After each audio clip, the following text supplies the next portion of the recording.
This show is a member of the Sorgatron Media Podcast Network. Find out more at sorgatronmedia.com. This show is brought to you by Slice on Broadway, supporting Pittsburgh podcasting with the perfect pepperoni pizza.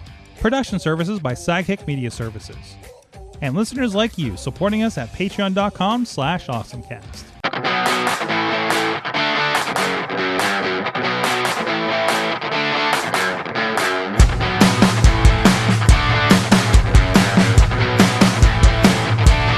Time to get geeky, get awesome. It is the AwesomeCast. I am Mike Sorg at Sorgatron in the Sorgatron Media Studios in Pittsburgh, Pennsylvania, trying so hard to get warm, ready to roll with you guys here this week. Really excited to get rolling here and talk geeky things. We have with us, first of all, from Studio Duds. Oh, I can't talk. Oh no, it's all that phlegm from the cold. The Katie Dudders is with us. Hi. I'm trying to figure out why I have a line. It's going to be the whole show of me just trying to figure out why I look like an angel with the light coming down. Vertical J.J. Abrams lens flare going on. Just don't worry about that. Yeah. It's a special effect. Like people pay for those filters on TikTok, so why don't you go with it? So, wow, I'm fancy. You're fresh off of a stint as a PA on an NWA Exodus production this past weekend in Cleveland. Yes, I did a new show that I haven't done before, and I got to run around and help everybody. It was fantastic. So many jobs. I liked it. So many jobs. And I think you're officially been adopted by the Cleveland crew, including former WWE superstar EC3. We're buddies. He just doesn't know it yet. He just doesn't know it. I think he's very aware of it, actually. We're best friends. By the way, on that note, I do want to give a shout out to our friend Dan Sweeney, who I need to get on these shows because he's been doing some very cool stuff, including Shoot Brother over on Instagram. And John, you'll probably be interested in this too, out in intern land. But he did a really cool, like he keeps putting cameras up around the set. It's really dark here for this shot here if you're on video with us. It's over. I have it shared. He has a collaborated with me on Sorgatron on the Instagram. So he put like the live feed that we're sending out to YouTube on NWA's YouTube, married with us sitting at the table getting ready to do the production right at the start of the show as we're going into the pre-roll loop, into the intro and the countdowns and everything like that, and commentaries right in front of us through a curtain on the other side of the table on the stage. So you get like the kind of the first, I think, minute or a couple minutes of what we do here, so you can kind of see how does a show kick off. And I gotta give shout outs to the commentary crew and everybody. I met AJ from OVW was a part of that, and it was really good to work with some pros on that and learn a couple things and get a wish list of equipment as we were talking about what we had and what we could improve on to make things smoother and things like that. And that's what I love when we work with different production people. Everybody learns a different way, finds a different piece of hardware, and I think that's really important as we go with things. And in fact, what I'm going to talk about today is something that I learned about up in Cleveland with these guys, with the Exodus crew, that we were actually starting to bring down here in Pittsburgh. So I think I've talked about before. We'll get back to it. But anyways, also with us back from Studio C in the Big D of Darmont, Pennsylvania, John Chichilla is with us, the gadget guru from Big Bank International, Esquire. Sir, how you doing? It's been a while. I think is this your first time this year? This is my first time this year. And how do I sound? Because I just found a headset that works. You're great. You're great. It's been so long. He's like, "Where's Mike's podcast stuff?" Well, like there's something up with Mac OS because there's something wrong up with everything Apple these days. Trust me. I had to reboot just to be able to log in. There you go. Your AI camera already is becoming very dramatic. So self-aware. Yeah. Well, it's very aware, isn't it? It was funny. I was listening to another podcast where apparently I wasn't watching the video version, but apparently somebody on there had an AI camera like you too, and it went wild on them. No, it's good to have you back, man. How was your holiday? It was awesome. We had a lot of fun.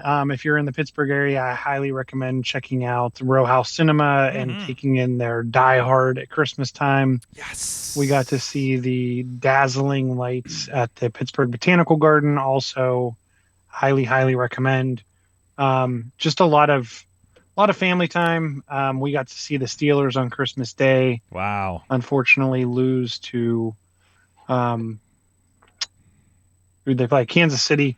We got to see that in person. That was a lot of fun for the family, but obviously not as good for the Steelers. It was just a good time all around, and then closed it out with New Year's Eve at the Melting Pot. And I can't even remember what happened after that. So I did a story on Botanical Gardens when they were still building it, like over a decade ago. I need to actually go back now because I have never seen the completed project. So the coolest thing for Christmas was we went, and I would say like it was probably in the mid to upper 40s ish. But they do this thing with tiny bubbles that make it like snow, to the point where the bubbles actually lay, and you can make like a bubble ball and throw, and like it was just a very cool experience for the dazzling lights. So I highly, if you get a chance, it only runs I think like December through New Year's Day. So it's a short run, but a lot of fun. We had some hot chocolate. They have musicians there. And then I would say it's like a 2-ish mile walk. If you walk the whole thing. That's awesome. I don't know what it would be nice in the snow. I don't know what it would be like if it was icy, because some of those paths are. Yeah, if you're in Pittsburgh, there's I'd slopes. wait a little bit. The school, it's so cold. The schools are. I can't keep my house warm, and we had a train stuck in front of our studio for a little bit here this evening too. So it's been really. There's been a lot of weirdness happening here. So be careful out there. Stay warm, everybody. And everything. So let's get into our. That's right. What's the awesome thing of the week? There you go, our awesome thing of the week. Let's get into it. And as I open up, I'm in the wrong browser entirely. Katie, what is your awesome thing of the week while I try to bring it up? It's my calendar. Cat Wars. Like cats. Yeah, how about that And wars. calendar? Wait. So this is the outside when it's in plastic. You can see it's got all those foam. This is the inside when it's open. That's right. You have 2 of them. I have 2 Cat Wars because everybody knows I like cats in Star Wars. So I got 2 Cat Wars. You have 2 friends that completely get you. Yes, only 2. That's sad. Everyone should have bought me a Cat Wars. Fear not, as I look within. So it's cats in Star Wars settings. Yep. More or less. And they're so funny because it's the Star Wars is very loosey goosey, because let go of the dark and hold on to hope.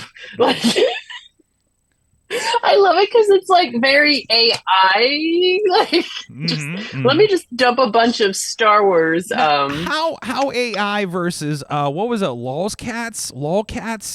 Yeah, or something that was a big thing like a decade or so ago. Oh, or cheeseburger. My powers of persuasion. Oh no! Oh, this hurts me. The puns hurt me. That's so fantastic. Yeah, Lol's cat. Ken has cheeseburger cat. I remember looking at that every day back when they first invented the internet. Yes, as we've become more of a throwback show here, talking about modems and such last week. So that's awesome. I don't. I apparently it's everywhere. I stopped in my tracks and had to. I was already checked out at Cracker Barrel and found one of those, and I'm like, well, this is the Katie present here coming up. So yes, it's perfect. It's funny because I just realized in the corners, it says like they give credit to whoever got the images. Like there's. I don't know, this is Natural Agency. I'm assuming it's the cat, and in the background is Dreams Time, and then the London Taxidermy, which I'm assuming this mouse is taxidermy. What? It's more interesting than I expected. If you also, it's not too late to get your 2025 calendar. If you guys want it, it is available on Amazon. Look for Cat Wars 2025 wall calendar, 16 months, and you'll be fine with that. So where are you going to put your 2 calendars? Are you just keeping one in the wrapping for collector value? One's in my office, and then the other one is going to be moved downstairs, maybe to the kitchen. We were talking about how vital it was to have a calendar. Maybe I was with Missy because she was like, why do you need a calendar? And I was like, this is how I actually plan my social media, because I do a week at a time for Fishing Without Bait, and I have to keep track of what date I'm on as I'm going through all the networks and my tabs for each video. And that's how I literally look over like that connects it, right? Yeah. is okay. I just did the 24th. I need to do 25th. Okay, that's Friday. It helps reinforce it in my spicy brain. So otherwise, you'll notice. If you happen to subscribe to one of my channels, you'll notice how sometimes the videos go kind of wacky with that kind of thing. I was like, "Whoa, that was on the other one the other day." Okay, if presuming there's scheduling, obviously there's no scheduling like threads. I just kind of put them out. But anyway, because I only have one day to work on it. So, what you are a very physical planner kind of person, right? Hence, there you go. Look, a Hello Kitty planner, for instance. But you always have like a bunch of these. There's another Hello Kitty planner. This is the travel one. This is okay. the one, so I can have things when I travel. I usually see you every day juggling these when we're traveling for work and stuff, and it's just so fascinating because you're such a digital person. Aside from but this is how you get to that. So that's why you and Missy get along so well.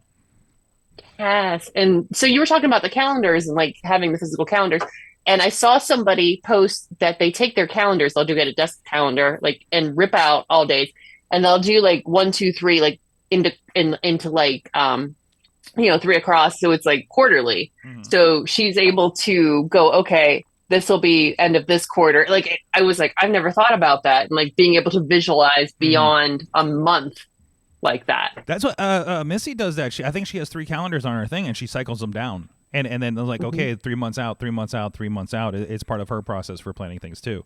So it's really fascinating how people do that, and it's all like whatever kind of sticks in your brain, right? So like, we all have systems and things like that. Especially if we are some of us. are very tough to organize things and trying to hack the way your brain works, because you realize, oh no, I can't just do it like everybody else. So everybody else expects things to happen. So, but it's interesting. Hey, everybody's brain works different. But anyways, Cat Wars 2025 wall counter. Go check it out if you're down with that. Anyways, let's do. I'm interested in this, Chilla, because the key to a new venue that I'm working with, they didn't have an extra key, so they gave me a garage door opener for access to the venue for me to do my work. So what is your awesome thing of the week, Chilla? So right after Christmas, well, actually after New Year's, I went to open my garage door and it didn't open. Oh, no. The nightmare! Well, what's funny, because I have a detached garage, so if I can't open the garage door, I can't get in the garage. So it ended up being... Wait. There's no side door at all in this place? Oh, no. So, fortunately, there's 2 garages. There's 2 garage doors. Uh-huh. It's a 2-car garage. So fortunately, the other garage door opener was still working. So I used the old school, pull the thing down. And I climbed up there and pulled the car out, climbed up there, took the one panel off. And the inside of the garage door opener, and mind you, new garage door openers are the same way. The gears are all plastic. Oh, jeez. So the primary gear on the main shaft shattered, and it was all plastic. And some people said, "Hey, I can 3D print you a new gear." I'm like, "Oh, that's an interesting idea." Then I got to take the whole thing apart. Yeah, you got to take it apart, and plus, how long is that going to hold up with that kind of thing? And that's kind of my thought. And then I did a bunch of reading, and they're like, "What you really should do is replace this whole kit." And they sell the kit, and the kit's like, depending on the kit you buy, it's anywhere between $80 and $100, and a new garage door opener was $150, and that included upgrading to Wi-Fi and a number of other things. So I did go the upgrade route.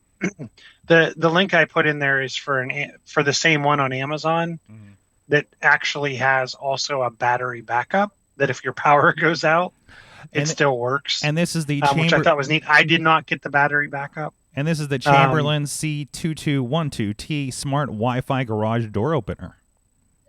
The cool thing about this is I now have Wi-Fi on my garage door opener.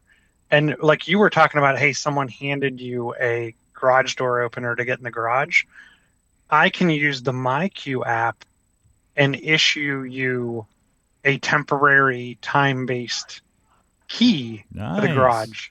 I can also, and I think there's an additional there's no cost for that.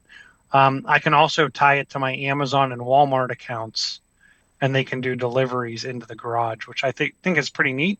But the best part was having Wi-Fi. I now get notifications on my phone when the garage door goes up, goes down. I can open or close my garage door from anywhere, as long as the house has power and there's internet connectivity running.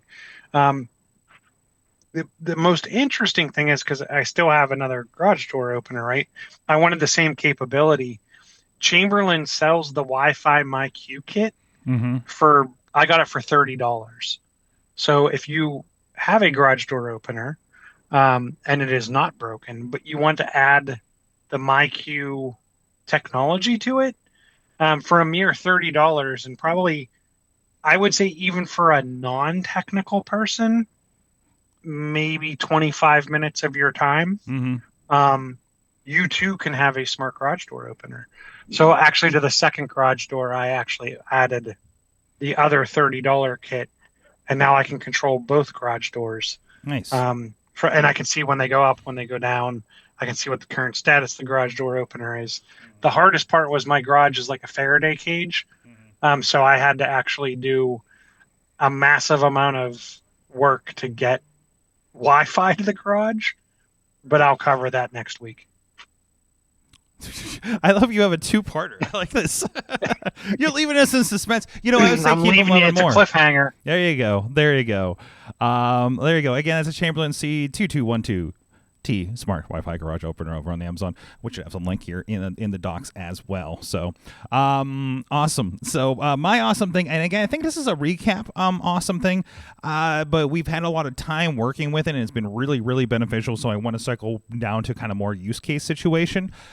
This is an app called Rundown Studio. Rundown Studio. This is an app if you're doing any kind of, and actually I want to start integrating this for timing when it comes to this show as well. So this is a cool app that, if you are timing like a show, a podcast, something like that, create segments and kind of do that rundown. We've been doing this for professional wrestling because, spoiler alert, we time things out on matches and things like that, but also cues like, hey, which entrance is next, which is, how do we time that out? So we've been this is something that, and I'll show the one version of this. I think it's over here. This is what it looks like at NWA Exodus Pro. I think this is the one from this weekend, if I'm not mistaken, or if not before.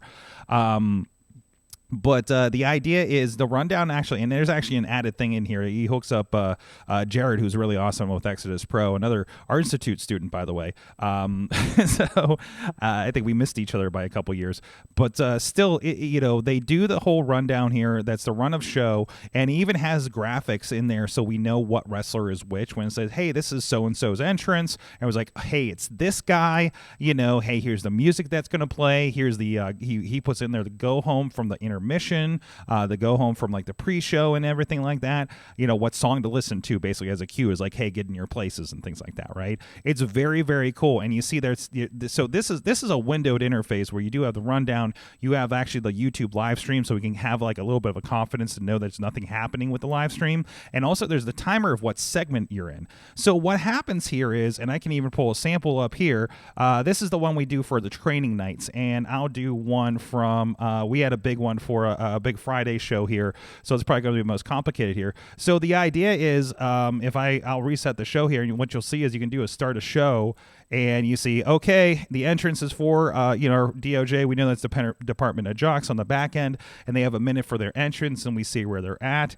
Okay, that entrance is done. We go to the next entrance, which is a team called Catfight, and then we go to they got 10 minutes for their match. And this is something that, in the old venue at least, we timed this into like lighting and everything for time cues, and ideally you'd have maybe an earpiece for the referee to let people know. I know I'm messing up wrestling for everybody out there, and this is the wrong show. show. So, but ideally, like, you'd know 2 minutes. Hey, you got 2 minutes left, and then a minute, you tell the wrestlers, hey, go home, which means finish the match. Everybody knows this. They say heel and face on WWE Raw now, so I can say this now, right?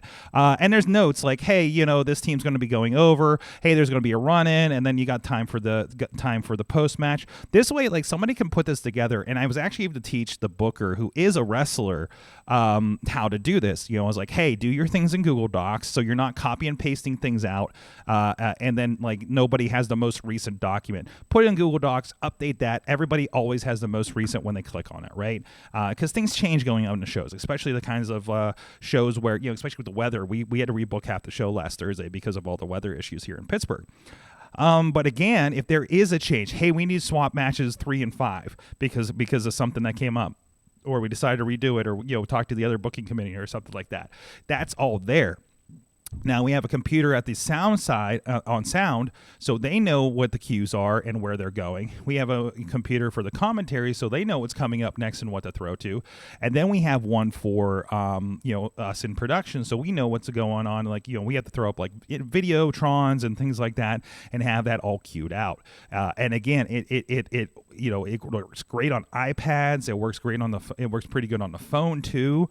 So it's been a really cool thing. And this is a very new, I think maybe they're Dutch or something, application. And I know our friend up in Exodus has actually been communicating with it's one of those, like, it's great to find apps like this on the ground floor because they are open to communication, because they're like, we want people using it. We want to see use cases. And you can tell them, hey, it'd be nice if this app did something like this. And you can influence the early development of that app to what you need for production or something like this. I know, Chilla, you probably jump on a lot of early apps too with what you do too, and probably have that kind of experience. Yeah, and it's the same thing. And I would say, it's not in the enterprise, right? It's no different with even the likes of, the Microsofts, the Googles, the Apples, getting in some of that early feedback and getting the interesting thing too. And I'm not sure how this would work out for you, right? But if you can get a couple other groups that are like-minded to say, hey, we agree, or we all came together, even though we're all from different areas, or in my case, different companies, and XYZ would be beneficial. Here's why. Here's where we see, the company taking it. Here's where we'll leverage it. That's usually taken to heart. But I think your comment the segment of your comment that is most important is getting in early and getting in on that ground floor. When you're the early adopter and you can help craft it, that seems to be when they're most interested in making change to garner more adoption. So I couldn't agree with you more.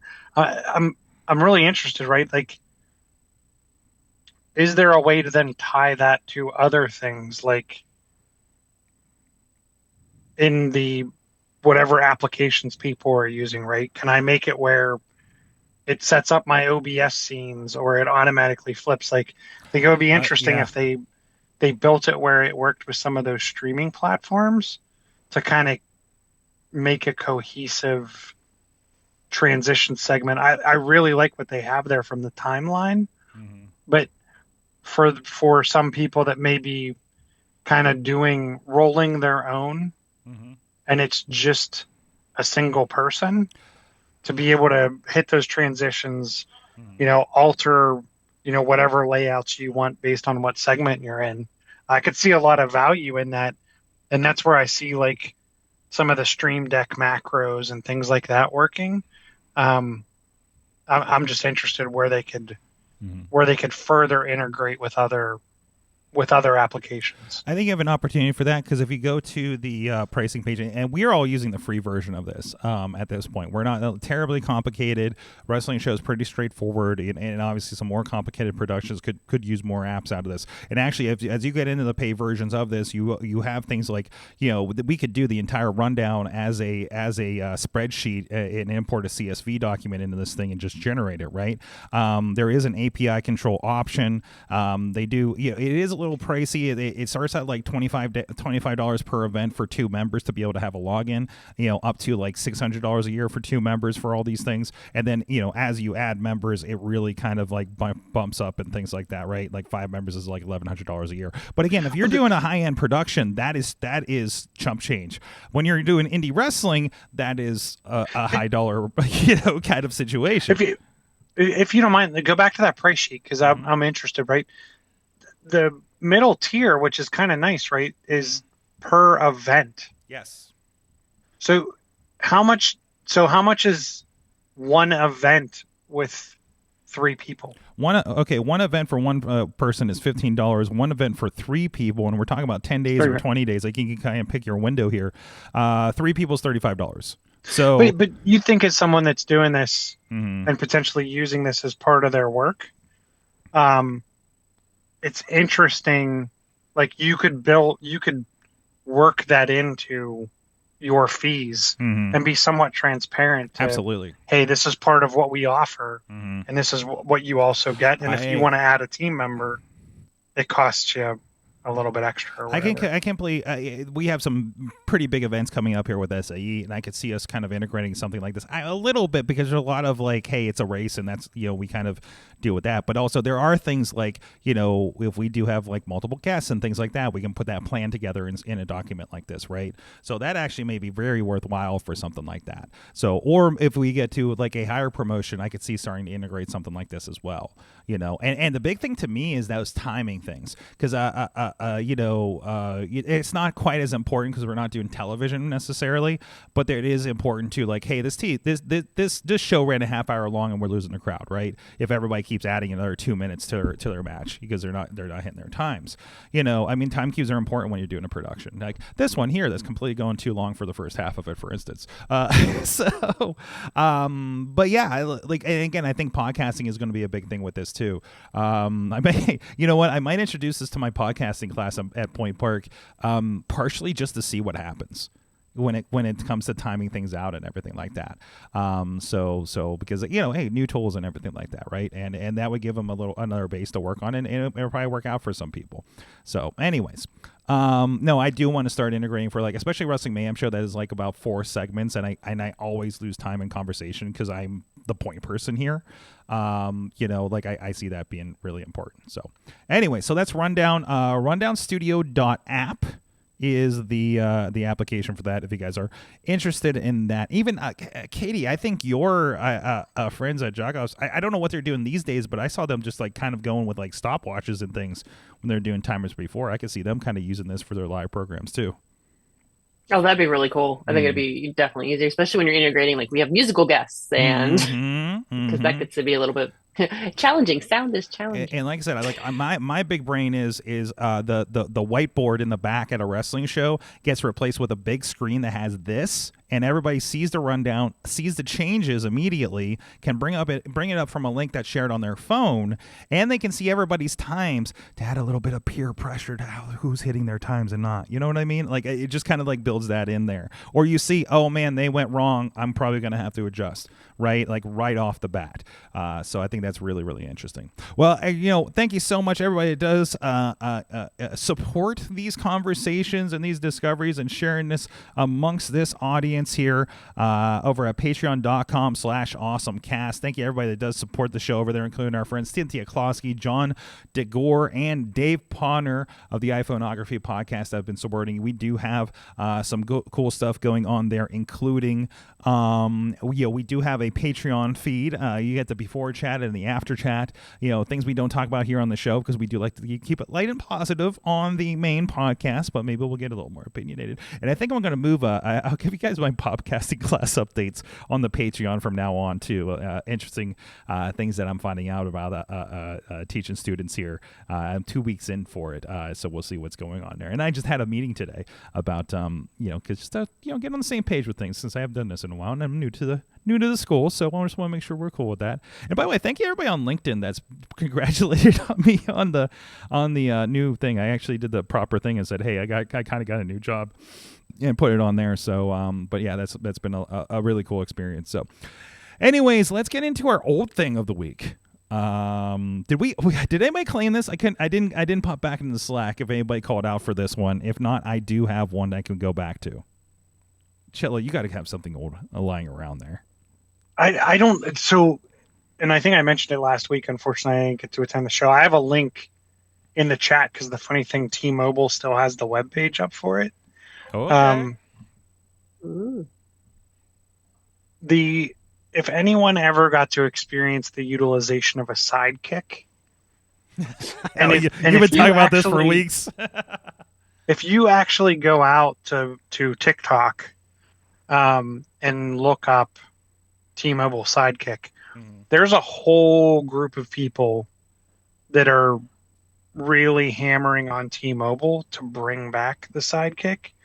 Like I said, the web page, if you go to T-Mobile.com/devices/Sidekick, the original web page, or not even the original, the most current version of the Sidekick is out there. It was more of a slider than a flip around. To me, the Sidekick was really jump started the mobile world as we know it when it comes to, you had the Android G1 after that, and then you had the iPhone. A lot of devices out there, but this is really what spawned that. And I think what spawned it was the original Sidekick had AOL Instant Messenger on it. It had a Telnet client on it. I think it had a bare bones web browser. Obviously, you could make a phone call and text and do other things, but it kind of had this spin dial on the side. I wish I had one. I have many other like mobile smartphone type devices from back then. There you go. The jog dials on the right, or the spin dials on the right. Mm-hmm. This phone was made by a company called Danger. Microsoft actually bought them, and then didn't do anything with them, unfortunately. Didn't they make the Kin? Yeah, maybe that was kind of like it. That was a slider that was like... that was a big thing, because they're like, oh, this is the successor to the Sidekick. Microsoft bought them, made their own one called the Microsoft Kin, and then I think they discontinued it after like only weeks. Yeah, right? it did not catch on at all. Yeah, but it flopped. But they killed it so quickly. It was ridiculous. And here's a picture. But of when that. you look at the Sidekick, I mean, that's the Kin right there. If you guys are it on came out visuals. there. It came out in like 2002, and made it through 2011. Even there was an alternate version in 2018. Like the Kin made it a week. And this is, I know Chachi had one of these, and it had that satisfying like flip out kind of motion to it, right? Mm-hmm. At least they went from like the flip around to a slider after a while. Yeah, sliders were all the rage. Yeah, but the build quality was phenomenal. Trying to remember, it was Veronica Mars. There was some TV show where like a lot of people used them.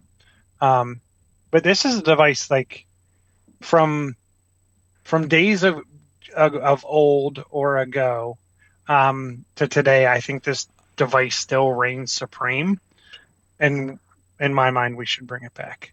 So while it's an old thing, hopefully one day it will be again a new thing. Looks like the show Mike and Molly featured the Sidekick a lot. Okay. And I'm sure there were several of them at that point. So, and Mike and Molly isn't like a 2002 base show, right? No, I think this article is from like 2010 or something that I'm looking at. Yeah. So, not sure where that's popping up. But yeah, no, I mean that was like right on the cusp of like, right before iPhones and the Google Android phones became a thing. And even the first Android phones kind of had that slider kind of mentality to it, right? We were I don't know why I decided to stay with flip phones, and my wife ended up getting these Microsoft Windows phones.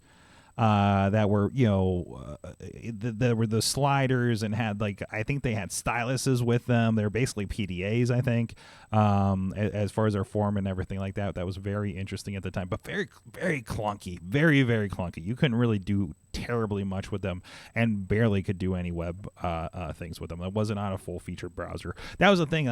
People forget iPhone, I think, was the first one that had a full-fledged browser with it. And denied you Flash. Even these other phones had Flash on them.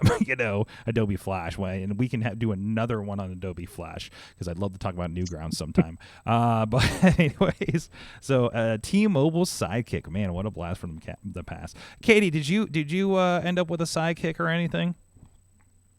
No, I was the adopter of every Verizon phone that was garbage. I was the Palm Trio. That was the first version, and then the BlackBerry Storm.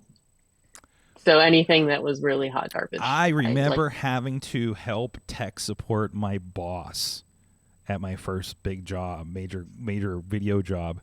He couldn't get it to work, and he couldn't get it on the Wi-Fi or anything. It was wild how bad it is. And I think wasn't that BlackBerry's attempt. It was their answer to the iPhone and everything at the time, right? I think so, yeah. Because I was like, look at what year this came out. And I had 4, at least myself, that I had gone through that I was like, listen, these are not working. And they're like, oh, no, it's not you. It's definitely what you're doing. And I'm like, it's not me. And then they're like, oh, these are garbage phones. 2008. Yes, it was available in 2008. One and done. Never. Yep, and now they, if you're curious, BlackBerry, I think the remnants of WebOS? No, WebOS? Yeah, WebOS is in TVs. I think it's under maybe a QoS kind of thing, and in a lot of cars. QNX, thank you. Is a lot of cars have that as their operating system under the hood, basically behind your display and everything like that. So, but yeah, I've never been to this site, but it's funny because when you type BlackBerry Storm in, it's like the 5th link on Google. There's a website called museumoffailure.com, and it's part of the exhibition. Wait, is it like a physical museum exhibition or? There you go.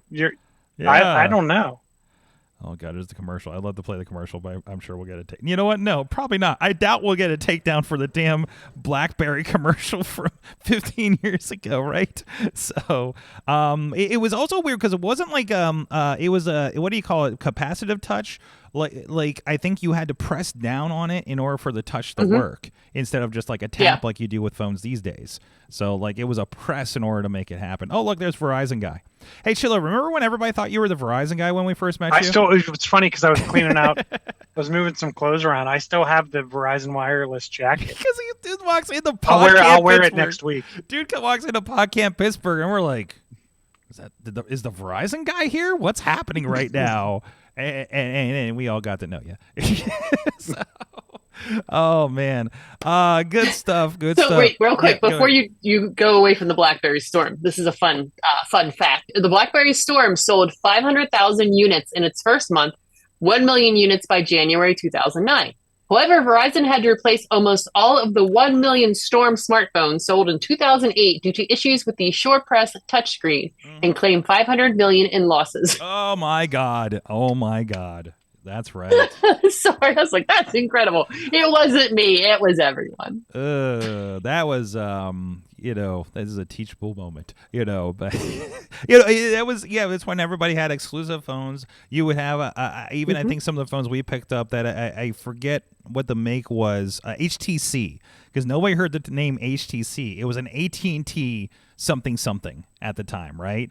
That it was a whole different era. iPhone basically broke the phone market. HTC made a boatload of devices. I had an HTC Wing, which was actually eventually on T-Mobile. Eventually they used their name, but up until like that kind of Android era, they never. It was always they were white labeled, and they were the T-Mobile something, the Verizon something. As it is, you just talked about the T-Mobile Sidekick, which was a danger product, right? Right. But the interesting thing about HTC was there was a whole underground.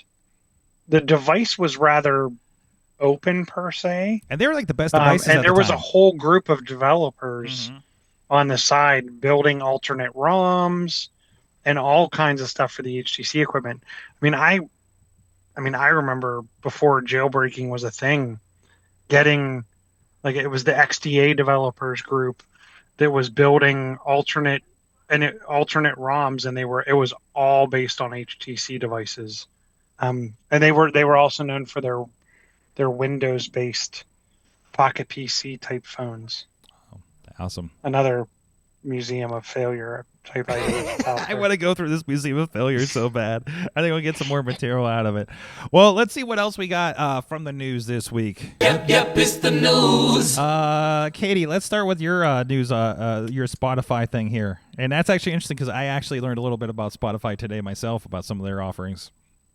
Ooh. So Spotify is, this is in the UK right now, but it's hoping to come to the US. We're hoping. Set a course of self-improvement with Spotify. And what they are going to be doing is offering audio educational courses and cover a range of topics, music, business, lifestyle. A few recommendations they have are like self-care through creativity, delicious vegetarian cooking, communication fundamentals at work, plants at home, uplift your spirit in space. But yeah, like daily wellness, peaceful meditation, stretching, all kinds of fun stuff.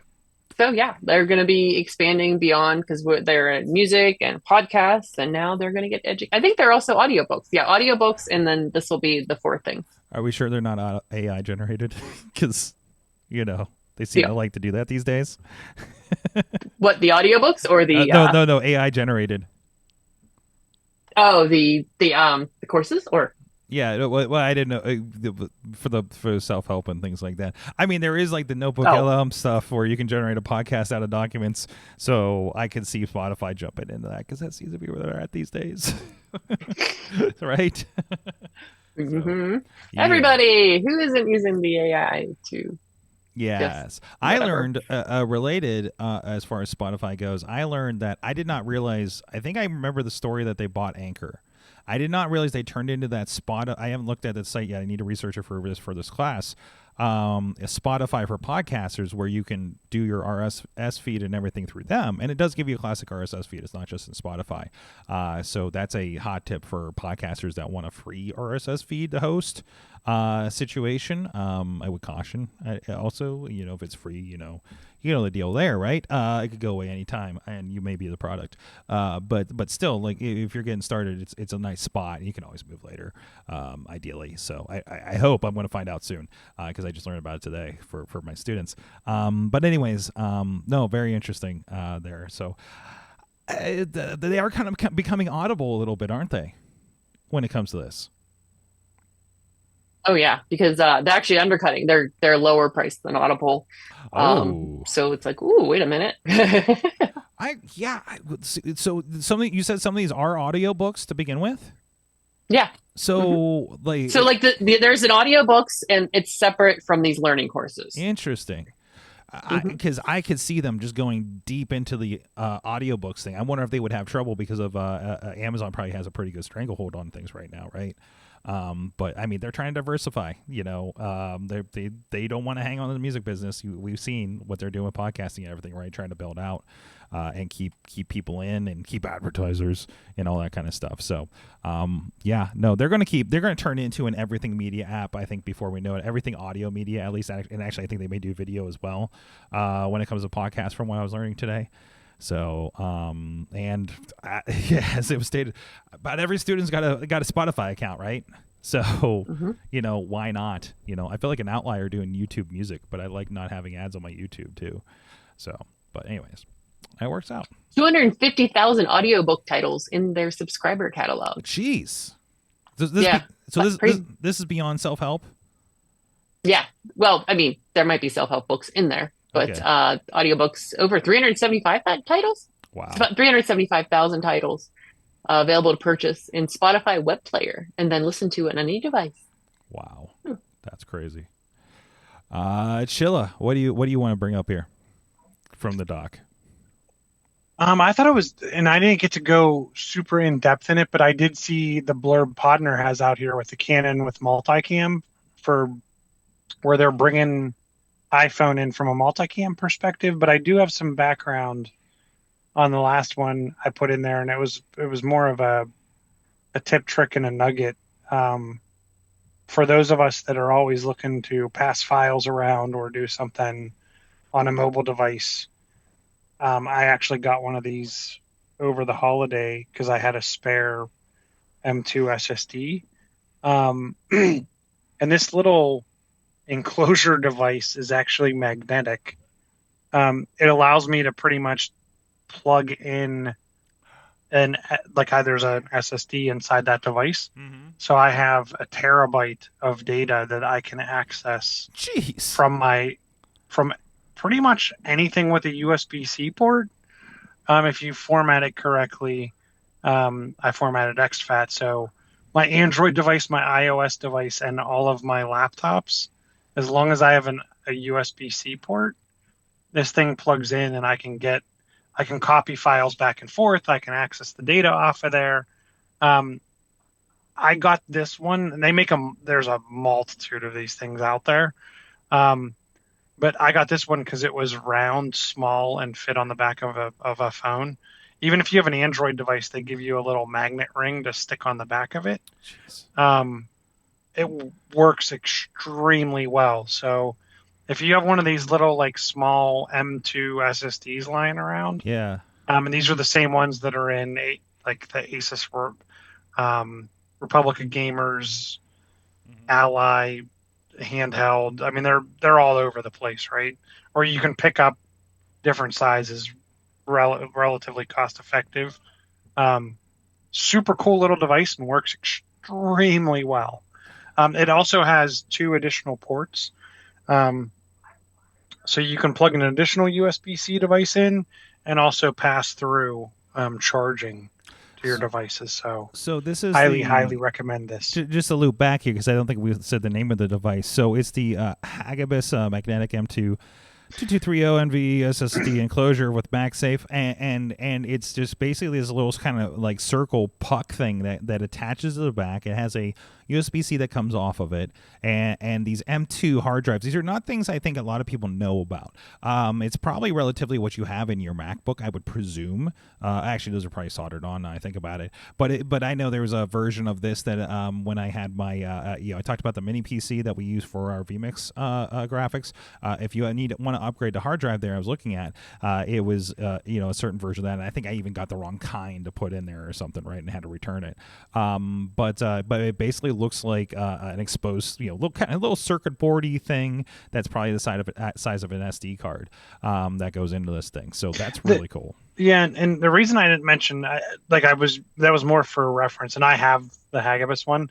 They also make one that you can put the M2 SSD in, but it's also like a micro and mini SD card slot where you can get to all of those devices in the USB-A port.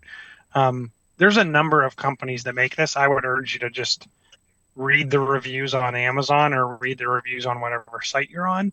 Some of them aren't as round, but are also magnetic and go on the back of the device. So I'd be interested to hear what other people are doing, but I found this to be a very elegant solution to go cross platforms to be able to have a fair amount. I mean, obviously I'm not doing, hours of 4K recording, but to have 2 terabytes at my fingertips in relatively short order is pretty nice to have. And this thing is small. I'd be interested to see if the interface is fast enough for what we would call ProRes that iPhones can do. That is the full uncompressed version. I'd be very, very interested in that as well. So there is, it's a different brand. The Magnetic M2 2230 SSD calls out ProRes support. Mm-hmm. Excellent. That's awesome. And I literally keep forgetting I can just plug a hard drive in that's just sitting around and just have it. And I need to do that because I need to test this thing and see what we can do with it here as I'm getting into some other projects. And I have the highest end iPhone right now, and I'm not using it to the full capacity here. So, but that's something to play with later. And also just even to get the files off easier, right? So Anyway, so with that, hey, I want to give sort of an awesome tip and kind of a reminder awesome tip these days, because I know I've seen a lot of my friends kind of lamenting things on social media over a lot of stuff over the last couple of days.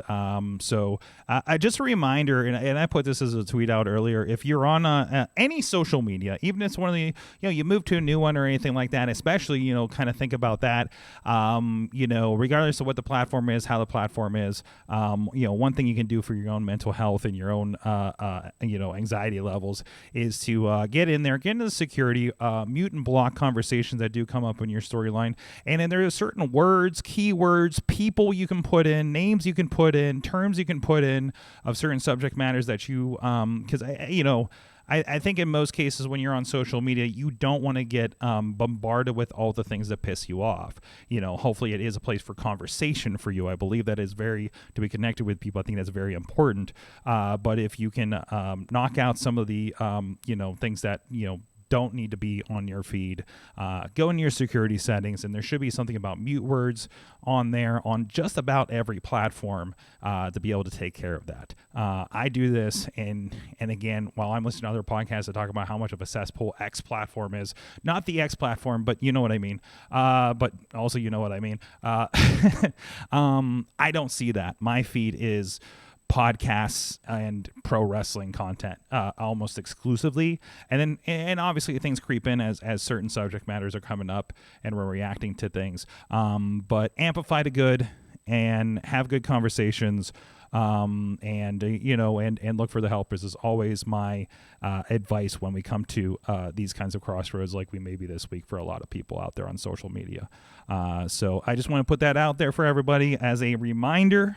Please take care of your mindfulness online, and you don't need to be on all the time, and you don't need to be on every platform if you're not a public kind of person and things like that. So do what is right for you. It's okay. Kind of thing. Anybody else have any words or tips along those lines you want to share before we sign off here today? And then we can really complain on Patreon. Delete the apps that make you unhappy if you can. Yes, absolutely. If the job doesn't require it, delete those apps, right, Katie? Bye. Yes. And if you're one of those people who can delete all of your social media apps because you don't work in social media, we are jealous. Exactly. And I would say steer clear of Red Note. That's actually, I think, bad news. It's not even Red Note, actually. It's not even called Red Note. That's what everybody started calling it. It's called Red Book, which means something else, and you probably shouldn't be there. But anyways, because I know that was brought up the last couple of weeks around things around TikTok and everything like that. So there you are. But anyways, moving on from that, Chilla, good to have you back here. I know we're nearing pumpkin time, so I want to give you a good sign off if you haven't already left. Thank you. No, I'm still here, and thank you very much. And hopefully I will be seeing you. Let me look. I think next week I am in Austin. Mm-hmm. So, but my schedule. Let me check my Tuesday schedule. I think I can make it. Well, I might have a Monday for you because I think the 11th we're moving the show because I'm going to be in Tucson for an event. So that's the 11th, or the 11th. Well, the 11th is going to be what we moved to. I think. I don't know. It's on the calendar. Okay. Well, I'll touch you base on the Slack. That's Slack. Okay. That's Slack work Sounds right good. there. And Katie Dudders, pro wrestling, me. Pro wrestling producer extraordinaire, helper. Yeah, I'm everybody's support person. Oh my God, yes. So oh my, it's amazing. You have no idea how much you helped me on Saturday. It was tremendous. Emotional support betters. Yes, and sometimes the after party doesn't work out for food, but there's that too. So and everybody, or your coworkers just walk out. It was he said he thought he paid for it at the bar, which I understand that, I get it, the mix up, but man, it happens. I get it. But did you guys have to make it right because shit. I did not enjoy any of his $13 pizza. Absolutely. And of course, at Sorgatron on all the social media. Thank you everybody that joins us here live every Tuesday at 7 p.m. Eastern time, unless we're noting a difference there. And of course, if you are in the greater Pittsburgh area and like professional wrestling, we're of course in the South Side every Thursday night now for 880 Wrestling at 8 p.m. Eastern time, where that's free on indiewrestling.us. And there's actually going to be a show in, I think it's the South Fayette a fire department is going to have VCW on Friday. I'm going to be there wherever the heck it is. I didn't make it to last year's show, but we're going to be rolling down to do that, and I think we're going to put that on the YouTube as well. So look out for that. And I think that's all the things I'm going to do. I'm going to go see the Major Wrestling on Saturday too, probably just for funsies, because that just seems like the thing to do. Thank you, everybody. You have been our awesome audience. Stay tuned for Patreon. If you are on with us on there, you have been our awesome audience. Have an awesome week.